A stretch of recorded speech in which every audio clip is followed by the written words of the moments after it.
All right, good morning, welcome back, happy Monday. Today is our review day for our test, which is coming up on Wednesday. The test covers everything we've done this semester, nothing new for today, so we're just going to talk for like 5 minutes all together here at the start of class, and then the other 65 minutes you will just study however you best see fit. Some people are going to work on homework, some people are going to work on the sample test problems, which are at the back of this packet. Other stuff, I don't know, I'll just walk around and answer any questions you have. All right, so the projects were due before. I've handed back everything that I've gotten, but if you have late projects to give me, throw them right in the folders right now. Okay, and so let's jump in on page 80 here. Subject areas for the test. So a few focuses, functions and models, notation, terminology, sketching and interpreting graphs, limits, and derivatives. So that's a very broad brushstroke view of the stuff that we have done this semester. A little bit more detail here. A few different types of functions, linear, polynomial, power, and rational functions. I want you to be able to distinguish between them. I want you to be able to work with those different kinds of functions, write formulas for the different types of functions, and I want you to be able to solve some equations. We did talk a little bit about limits. You need to be able to evaluate them and determine whether or not they exist. You need to be able to look at end behavior, and you need to be able to estimate limits numerically. Continuity, we did briefly one day. You just need to know the definition. What makes a function continuous? What does it mean? What does continuity on an interval mean? Okay, and then we talked about derivatives.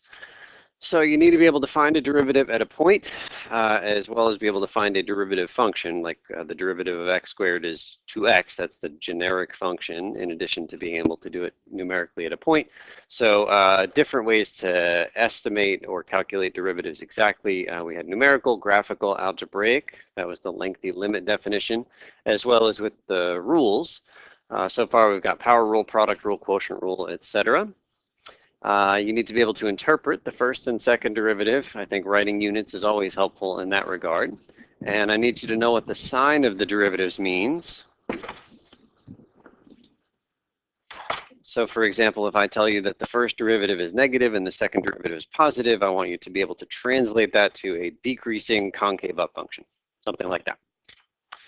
Okay, need to be able to relate derivatives to the graphs, need to know about second derivatives, and need to know what it means for a function to be differentiable, and also, like graphically, what we're looking for a function to not be differentiable. How does a function fail to have a derivative? Okay, and then we also did some applications of the derivative. You should be able to find local extrema and global extrema. You should be able to use both the first and second derivative tests. We talked about optimization, and we did some modeling stuff as well. There is a much more detailed list in the study guide. It says below, it's actually on the next page. Nope, a few pages away. There it is, study guide for test number 1, a much more detailed list than the one that I just read. Some people don't ever look at this page. I think that's a missed opportunity. I think as you study, if you feel like you're ready for the test, this would be a good thing to go through and say, oh yeah, do I know how to determine whether a function is continuous on an interval? Put a check next to it if you do. If not, go find problems that, like pertain to that thing and learn how to do them. Okay, coming back here. Let's see, for each item, okay, so we just said that. All right. Oh, and there's one other thing here. I don't know why this is out of order, but that guy should have been up above. Find values of constants that make piecewise defined functions continuous. We did an example of that where you had to find, I think it was k, to make two different pieces match up to each other. Okay, things to know about the test. You are able to use a one-page front and back sheet of notes on the test. You should save this sheet after you take the test and bring it with you to the final exam. Don't just throw it away. You cannot use your textbook. You cannot use any other notes. You can only use a scientific calculator, not a graphing calculator, and not your cell phone. If you need to borrow one, I will give you one on Wednesday. Yeah. I have a question. Some of the problems that I use for us, there's a difference quotient problem. You show us how to store in our calculators the line one. Now, on a regular scientific calculator, I'm not able to do that. No, so you're not going to be doing calculations as intense as maybe the one. Well, I don't remember. I don't know exactly what the question is you're asking. If you could find it, I can answer specifically. Yeah. Okay, let's see. The test is intended to be a 1-hour test. However, I give everybody extra time. So our window is normally 10:40, but we're going to say 10. and normally goes to 11:50, but we'll say 12. So you can have up to 2 hours for the test. And I think most of you have a class that ends at 9:50 right before, and so it's not like you're, like need to get here any earlier than you're already here.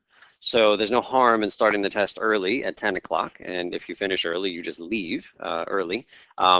But if you show up at 10:40 and then noon rolls around and you say, Ian, I could use some more time, that puts me in a very awkward position. So much better to just come at 10, start it at 10. If you need the extra time, you've got it. If you don't need the extra time, you just leave when you're done. Okay?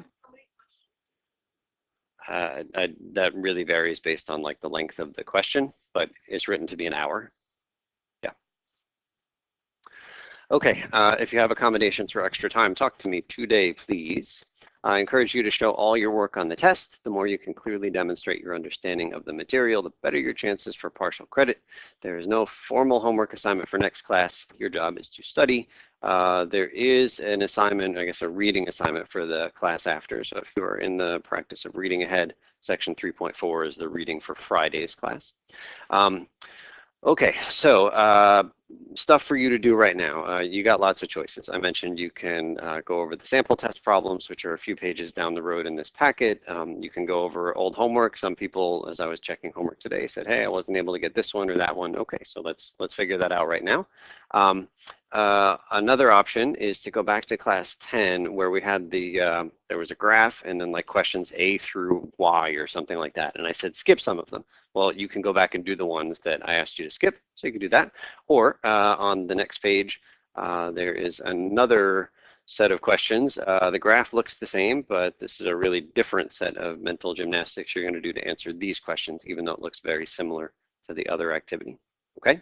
So you decide how to best spend your time, and I will just walk around, so raise a flag.